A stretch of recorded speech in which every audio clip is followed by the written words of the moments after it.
नमस्कार, आप सभी का स्वागत है सुरागीलाल न्यूज चैनल के प्रदेश बुलेटिन में। मैं हूं अनुश्री भारद्वाज और नजर आते हैं इस वक्त की फटाफट खबरों पर। 3 राज्यों में कांग्रेस की हार पर पीसीसी चीफ करण माहरा ने दी प्रतिक्रिया। भाजपा ने ढोल नगाड़ों और मिष्ठान वितरण के साथ मनाया जश्न। कार्यकाल खत्म होने के बाद अब जिलाधिकारी ने संभाला चार्ज। जंगली जानवरों के आतंक से परेशान ग्रामीणों ने किया कॉर्पोरेट कार्यालय में प्रदर्शन। रिश्तेदार ने ही की थी युवक की हत्या, पुलिस ने किया खुलासा। तराई के संस्थापक की 40वीं पुण्यतिथि पर दी श्रद्धांजलि। अब खबरें विस्तार से। 3 राज्यों में हुई कांग्रेस की हार पर उत्तराखंड पीसीसी चीफ करण माहरा की प्रतिक्रिया सामने आई है। हार के लिए उन्होंने सीधे तौर पर ईवीएम को जिम्मेदार तो नहीं ठहराया है, लेकिन संदेह खड़ा किया है। उन्होंने कहा कि एक राज्य में मुख्यमंत्री और प्रदेश अध्यक्ष हार जाता है और सीधे भाजपा की सरकार बन जाती है, दूसरे राज्य में उप मुख्यमंत्री हार जाता है और बीजेपी की सरकार बन जाती है।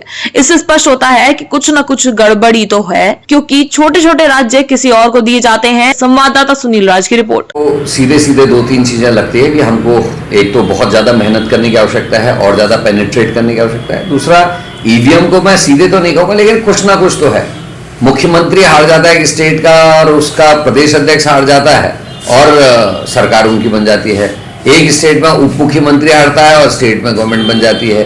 छोटे छोटे राज्य किसी और को दे दिए जाते हैं और बड़ा खेल अपनी तरफ हो जाता है। कहीं ना कहीं तो है, लेकिन वोट परसेंटेज को देखकर मैं थोड़ा उत्साहित भी हूँ, क्योंकि टोटल चारों राज्यों के अगर वोटों की आप गिनती देखें तो कांग्रेस को 4,90,00,000 कुछ हजार वोट पड़े हैं, 91 लाख कुछ हजार वोट पड़े हैं। राजस्थान, छत्तीसगढ़ और मध्य प्रदेश में भाजपा की सरकार बनने का जश्न का माहौल है, जिस दौरान आतिशबाजी और ढोल नगाड़ों की गूंज सुनाई दी। वहीं कार्यकर्ताओं ने भाजपा कार्यालय में मुख्यमंत्री पुष्कर सिंह धामी का भव्य स्वागत किया, जिसके बाद मुख्यमंत्री धामी ने पार्टी के नेताओं और कार्यकर्ताओं को बधाई दी। संवाददाता सुनील राज की रिपोर्ट।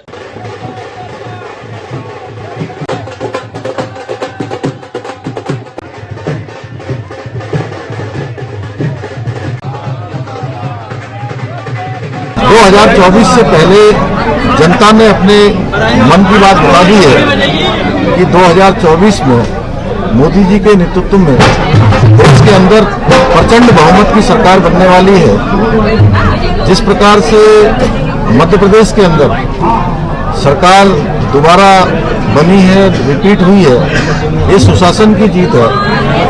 राजस्थान और छत्तीसगढ़ में जिस प्रकार से कांग्रेस की विदाई हुई है, जनता ने तुष्टीकरण, परिवारवाद और सनातन के खिलाफ अपना मत दिया है और इस प्रकार की राजनीति को किनारे किया है। जो सनातन और तुष्टीकरण के पक्ष विरोध में रहे हैं, उनको किनारे करने का काम किया। तेलंगाना में भारतीय जनता पार्टी का मत प्रतिशत पहले से बढ़ा है।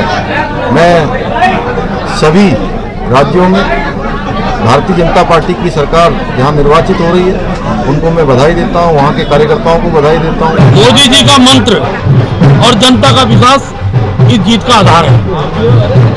अब जनता जातिवाद नहीं, अभी तो विकासवाद को समर्थन दे रही है, जिसका उदाहरण चुनाव में हमने देखा है। भाजपा सरकारों के कार्यों को जनता धरातल पर देख रही है और उस जनादेश में वो परिवर्तित हो रहा है।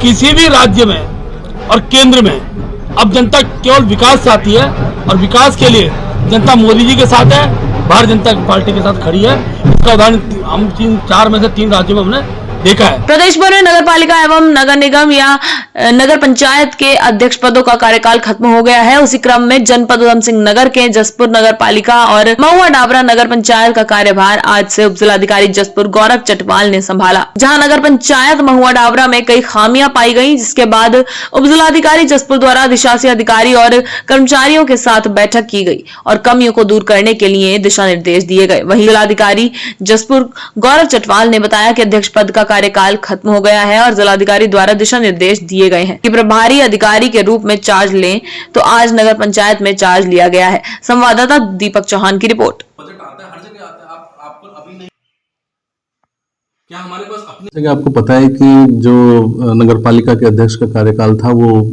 2 जून को खत्म हो गया है। तो उसके परिप्रेक्ष्य में जिलाधिकारी महोदय द्वारा हमको जो है ये कहा गया है कि हम प्रभारी अधिकारी के रूप में यहाँ चार्ज लें। तो मैं आज यहाँ पे चार्ज लिया है और मेरी यही अपेक्षा है नगर पंचायत से कि उसको जो कार्य करने होते हैं जनता के लिए वो सब कार्य करें और अपनी जनता के लिए कार्य करने के साथ जो ऑफिस है उसको भी डेकोरम ठीक से मेंटेन करें। काशीपुर की जनता को नमस्कार। विगत 10 वर्षों से नगर निगम काशीपुर के महापौर बनाकर उषा चौधरी को आपकी सेवा करने का सौभाग्य प्राप्त हुआ। उसके लिए उनकी ओर से समस्त देवतुल्य जनता का आभार व धन्यवाद। इन 10 वर्षों में इस क्षेत्र की जनता के साथ से उनके द्वारा काशीपुर के विकास के लिए कई कार्य किए गए और इसी प्रकार का साथ भविष्य में भी बना रहेगा, ऐसी कामना है। धन्यवाद। रामनगर क्षेत्र के आसपास विभिन्न ग्रामीण क्षेत्रों में लगातार वन्य जीवों का आतंक ग्रामीणों को दहशत के साए में जीने के लिए मजबूर कर रहा है।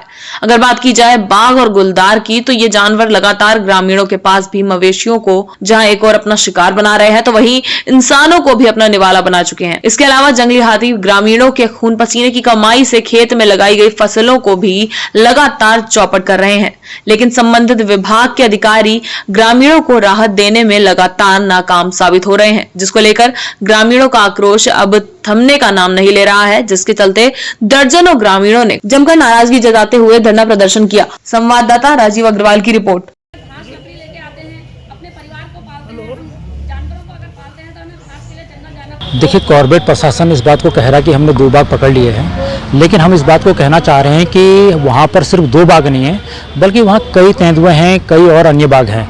और ये कॉर्बेट प्रशासन इस बात को खुद स्वीकार करता है। खुद इस बात को, जब वो गांव के अंदर राउंड पर था, बाघ के मूवमेंट का जब पीछा कर रहा था, तो इस बात को खुद ही कह रहा था यहाँ पर तेंदुए भी हैं और बाघ भी हैं। एक मादा है जो अपने बच्चों के साथ घूम रही है और अन्य बाघ भी हैं। दूसरी तरफ हमने देखा हाथी दंगल के अंदर एक महिला को मार दिया जाता है, एक अंकित नाम के लड़के को घायल कर दिया जाता है, जो अस्पताल में है आज भी। और जब वहाँ पर ट्रैपिंग की जाती है, वहाँ पर बाघ पकड़ने के लिए एक बाघ को पकड़ने का ऑर्डर मिलता है, तो वहाँ पर वो जब ट्रैकिंग करते हैं तो वहाँ पर जो 6-6 बाघ मिलते हैं।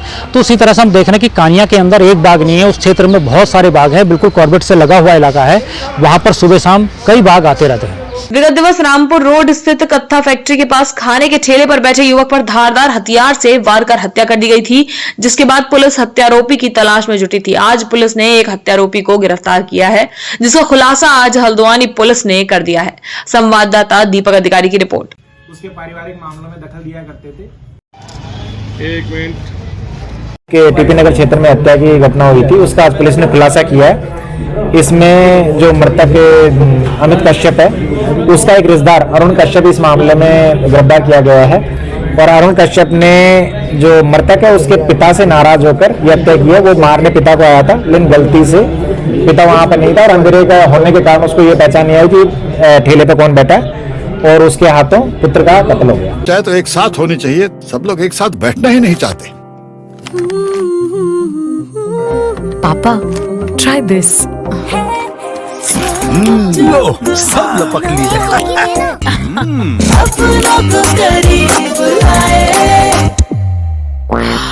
ये क्या हाल कर दिया है रूम का? बस कल से चाय मेरे रूम में।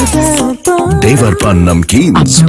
तराई के संस्थापक स्वतंत्रता संग्राम सेनानी स्वर्गीय पंडित राम सुमेर शुक्ल की 40वीं पुण्यतिथि पर जिलाधिकारी उदयराज सिंह, पूर्व विधायक राजेश शुक्ला, उप जिलाधिकारी कौस्तुभ मिश्रा, नगर आयुक्त नरेश दुर्गापाल ने सैकड़ों लोगों के साथ उनकी प्रतिमा स्थल निकट बस स्टैंड पर उनकी पंडित राम सुमेर शुक्ल की प्रतिमा पर माल्यार्पण कर एवं पुष्पांजलि कर श्रद्धांजलि दी। साथ ही जिलाधिकारी उदयराज सिंह ने कहा कि देश की आजादी के संग्राम में प्रखर सेनानी पंडित राम सुमेर शुक्ल ने आजादी के बाद तराई को बसाने का महान कार्य किया एवं स्वतंत्रता सेनानियों की मांग पर तत्कालीन मुख्यमंत्री नारायण दत्त तिवारी ने रुद्रपुर में उनके आदमकद प्रतिमा स्थापित की, जिसका अनावरण तत्कालीन मुख्यमंत्री भुवन चंद्र खंडूरी ने किया। संवाददाता दुर्गेश तिवारी की रिपोर्ट।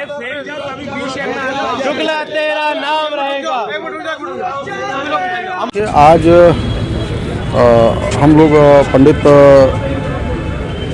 राम सुमेर शुक्ल जी, जो इस जनपद में, इस शहर को और इस तराई क्षेत्र को बसाने में उनका बहुत बड़ा योगदान रहा है और प्रसिद्ध और बड़े ही मशहूर स्वतंत्रता संग्राम सेनानी रहे हैं वो।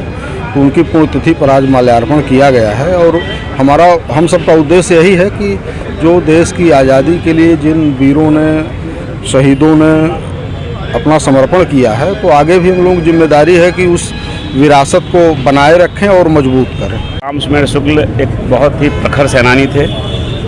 युवावस्था में जब वो छात्र राजनीति में थे तो उन्होंने ऑल इंडिया स्टूडेंट कांग्रेस के राष्ट्रीय अध्यक्ष के रूप में उन्होंने पूरे देश में अंग्रेजों के विरुद्ध छात्र क्रांति का आगाज़ किया था। घोर यातनाएं सही, जेल में रहे, अनेकों बार जेल गए और आज़ादी के उस महासंग्राम में जब देश आज़ाद हुआ तो उसके तुरंत बाद उस समय के प्रधानमंत्री पंडित जवाहरलाल नेहरू और उत्तर प्रदेश के मुख्यमंत्री पंडित गोविंद वल्लभ पंत के आह्वान पर उन्होंने इस तराई को बसाने का जिम्मा अपने सिर लिया। और जैसा उस समय की सरकार चाहती थी, जैसा नेहरू जी चाहते थे, जैसा पंडित गोविंद वल्लभ पंत चाहते थे कि भारत पाकिस्तान के बंटवारे से आए हुए हमारे जो हिंदू सिख भाई हैं उन्हें यहाँ बसाया जाए, प्लस जो हमारे फ्रीडम स्ट्रगल में जो लोग थे जिनका सब कुछ अंग्रेजों ने लूट लिया था उन स्वतंत्रता सेनानियों को यहाँ बसाया जाए, और साथ साथ ही जो भूमिहीन लोग हैं उन्हें भी यहाँ बसाया जाए। तो एक कठिन दुष्कर कार्य था, क्योंकि आज जो आप तराई का स्वरूप देख रहे हैं ऐसी तराई तब नहीं थी। आज के लिए बस इतना ही। प्रदेश से जुड़ी सभी खबरों को जानने के लिए जुड़े रहिए सुरागीलाल न्यूज चैनल से। धन्यवाद।